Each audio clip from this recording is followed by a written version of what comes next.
Okay, Shalom. This is Brother Shema Basar, and I want to start giving all praises due to Yahweh, Bahashem, Yahweh Shah, and respect and charity to all you soldiers around the four corners of the earth, pushing this word with sincerity and truth. Let's get it in. All right? This is another episode of Performing Arts. We all trying to play that part. We trying to get that part. You know? Hopefully that we be of the elect. So we performing for the Most High. So put your best performance on. Act your ass off. So you can get that ticket to get out of here. And that ticket is salvation, baby. All right? Let's get into it. Now, we got out of the newspaper, the Newsday, the Long Island Newsday. And I just want to go over this real quick. It's called, the name of this, it says, Slain Parents Raise Son Well, Friends Say. Oh, shit. Read that again. Slain Parents Raise Son Well, Friends Say. All right. Detroit. A sunburned, Slovakia. Detroit. A suburban Chicago couple whose 19-year-old son allegedly shot them to death at his college dormitory in Michigan, raised him and their two other children well, a family friend said Sunday. James Eric Davis Sr., who went by his middle name, and his wife Diva were doting parents and raised James Eric Davis Jr. phenomenally, said Jordan Murphy, who worked from 2004 to 2008 with Davis, St. and Chicago as Illinois Army National Guard recruiters. So it seems like to me that the parents was pretty established, huh? Everything was going good for them. You know what I'm saying? And they took care of this boy. You know what I'm saying? And just to let you know, this boy is a so-called African American. Okay? And the boy was a 19-year-old boy. Okay? And, you know, and it seemed like they took care of this boy, man. They gave him everything he wanted. They was hard-working parents. Now, even though we don't know the whole aspect of the whole story, you know, we don't know everything, but we know one thing, and this is facts, that you don't go murdering your parents. You don't do no shit like that. You don't even curse them out. You ain't even supposed to be like, F you and, you know, stuff like that. Now, you could check somebody, because some people try to get on my line and try to say, oh, well, this and that. Well, here it is. You can rebuke anybody, but with seasoning and be graceful with it. You can let people know how you feel, but you ain't got to kill them and you ain't got to curse them out. You know what I'm saying? So, come on. All right? Yeah, because just because you're a parent and you trying to tell your kid what to do, and you the parent, you not, and you telling them your kid what to do, and you could be wrong. You know what I'm saying? But that don't mean for your kid to be like, yo, fuck you, I cut you, you know what I'm saying, I shoot you. They didn't deserve to die. Okay? That's unacceptable. All right? And we as a people, we ain't gonna tolerate that. Now let's read on. The parents were slain Friday morning in Davis Jr.'s Campbell Hall room at Central Michigan University at Mount Pleasant. The son fled. That nigga ran after he bust those caps. See what I'm saying? The son fled and was arrested Saturday morning. He faces murder and gun charges. I've known him since he was 4 or 5, Murphy said. From knowing the family, something out of his character occurred. Something external affected the situation that caused this unfortunate tragedy. We don't know. Okay? But we do know this: if the boy was going through something, he had some kind of crazy thing. You know, you got crazy people that's really crazy, but they know one thing.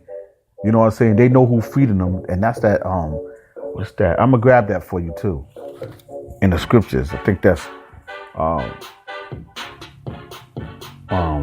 Isaiah chapter 1. I'm gonna get that too. You're gonna put that in all up in this, okay? And then it says, the parents had just picked up Davis Jr. from a hospital where he had been brought for suspected drug abuse a day earlier after campus. Police officers said he was acting erratically. Woo! He was acting erratically. Nigga was wilding, bugging out in ghetto terms. Okay? University Police Chief Bill Yeagley has said they took him to his dorm to pack up for the spring break and were not shot with a gun that belonged to Davis Sr. So this nigga went and packed up and got him a gun on the streets. The family is from Plainfield, Illinois. Davis Sr. was a part-time police officer in Bellwood, Illinois, and had been a longtime member of the Illinois Army National Guard, serving in the Iraq War. Murphy, 41. And that's why I say to people, and they don't understand this when I say this is society. When I'm in a place of business and when I'm leaving, I always say, okay, when I'm leaving a department, and they say, okay, we see you next week or we see you tomorrow. I say, Lord's will. You know, those people don't even get that. Lord's will. You know, they don't even comprehend what that means because I don't know if I'm going to be here tomorrow. I understand that the Most High is the director of everything. Good, evil, these boys' parents being shot by him. You know what I'm saying? It was ordained. Okay, because the Most High is full of wrath and power. He don't only have good qualities with love, but he has bad qualities too. So whatever his purpose, whatever get down, that's the way it is.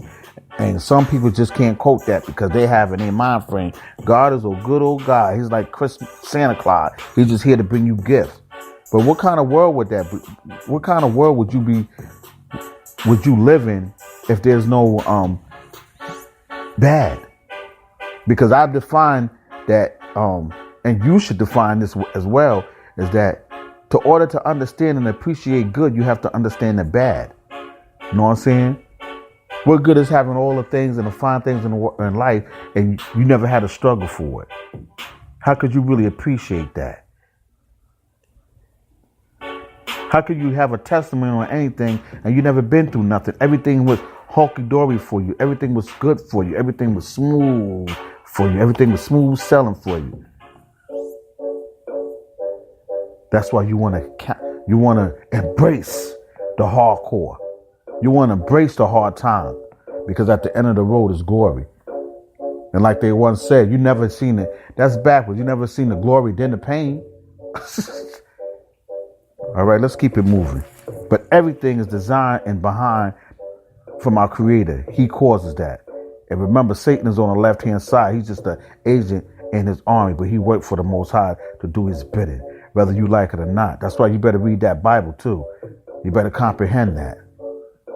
Okay, let's get back into it. Now, in this story, it says that his father was a police officer. All right.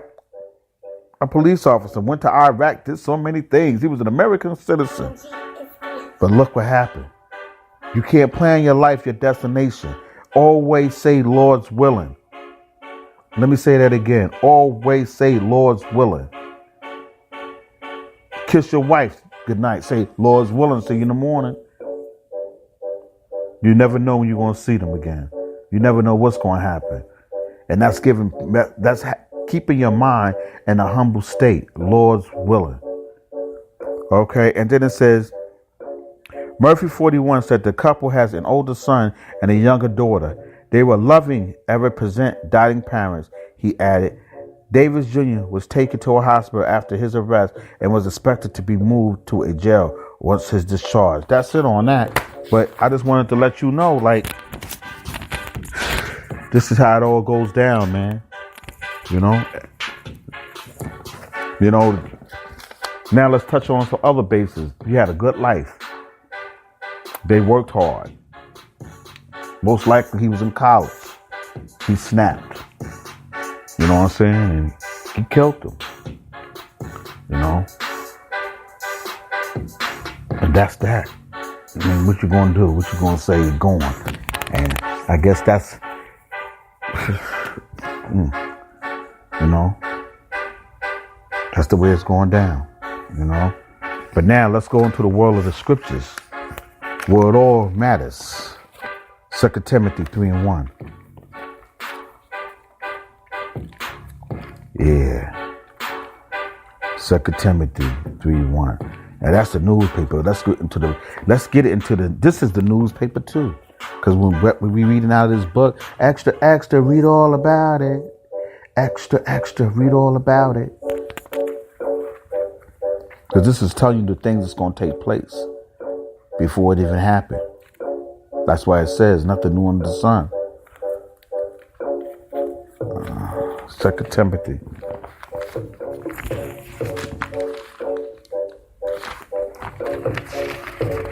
Second Timothy 3:1. This know also that in the last days perilous times shall come. Now that article, that situation, is that not perilous times? Verse 2. For men shall be lovers of their own selves. Is that not true? Covetous, boasters, proud, blasphemous, disobedient to parents. What? Disobedient to parents. Unthankful little niggas. I just added that in the little niggas part. Excuse me. Unthankful, unholy, without natural affection. Truce breakers, false accusers, incontinent, fierce, despiser of those that are good. What? Now let's just say they were good parents. You know what I'm saying? Let's just say they were great parents. He despised them. Despisers of good. Okay? Traitors, heady, high-minded, lovers of pleasure. Now that's deep. Lovers of pleasure. Because what if the boy shot him because he couldn't get his way? Lovers of pleasures rather than lovers of the Most High. That's it on that. Psalm 60:3.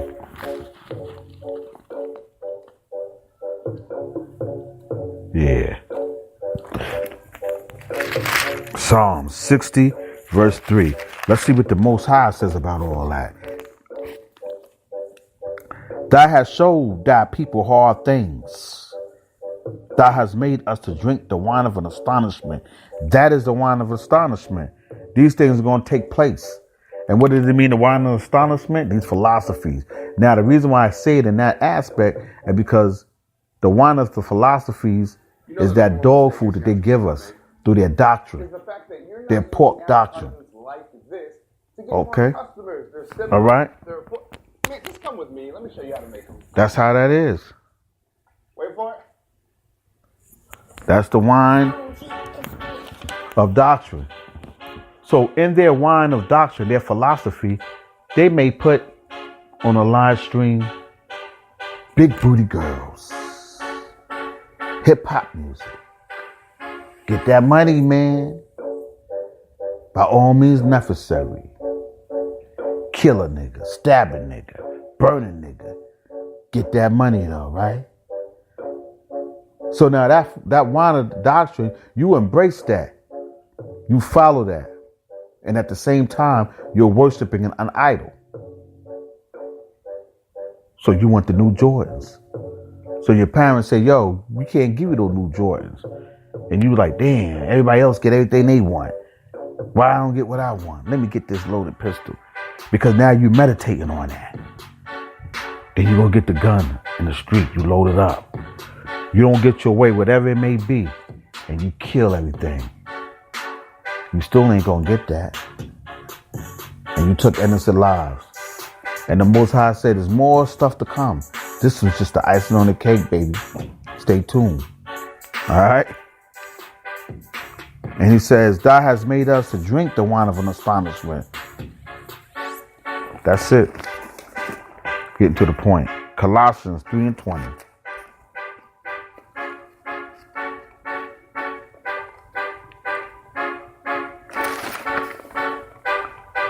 Colossians.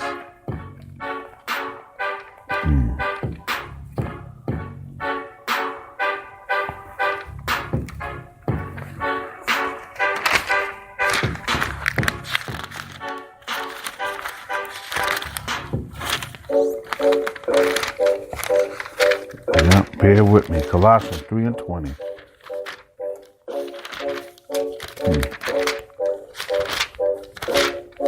Colossians chapter 3, verse 20. And it says, children, obey your parents in all things, for this is well pleasing unto the Lord. Okay?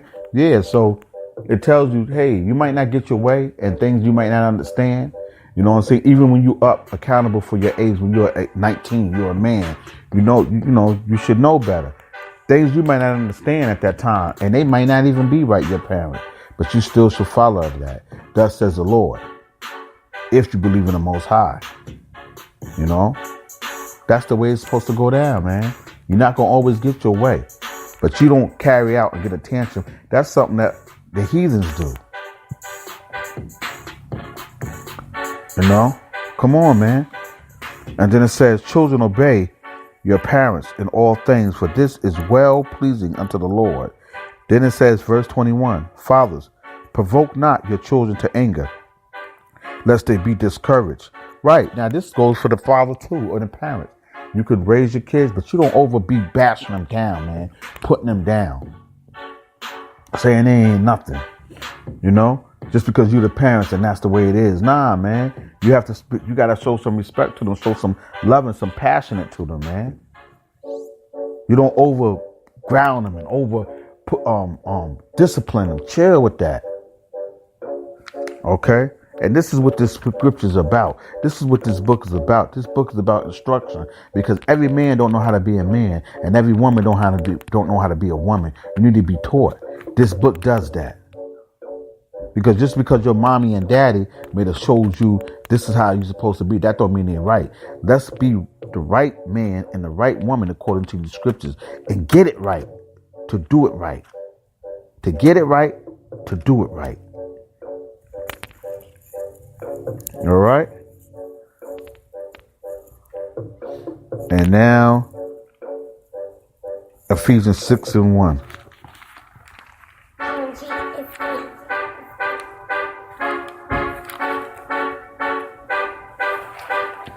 Ephesians 6:1.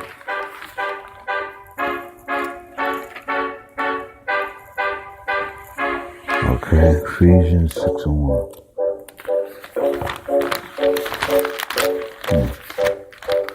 Here we go. Ephesians 6:1. Children, obey your parents in the Lord, for this is right. Honor the father and the mother, which is the first commandment with promise. Woo! Woo, woo. Honor the father and mother, which is the first commandment with promise, that it may be well with thee, and thou may live long on the earth. That nigga might not live long for doing what he did. Okay? And you, fathers, provoke not your children to wrath, but bring them up in the nurture and admonition of the Lord. That's it. So it's a balance with everything, man. Okay? Don't get caught up in all these different things that you see, because you can't get your way. And sometimes it don't turn out to be that way. Sometimes your mom and pops may not have that money or whatever it may be, but you gotta, this is hardcore right here, man. And it's gonna be more things like that. That's how we identify that this is the last days. Okay? That's how we identify that we living in perilous time with the situation. Yeah, this happened before, but it's getting worse and worse. Okay? And the only way that we're going to get past this is we're going to come together, and we're going to have to all Israel that's in a state of mind raise that child together and lean upon who? All praises due to Yahweh, Bahashem, Yahweh Shah. Shalom.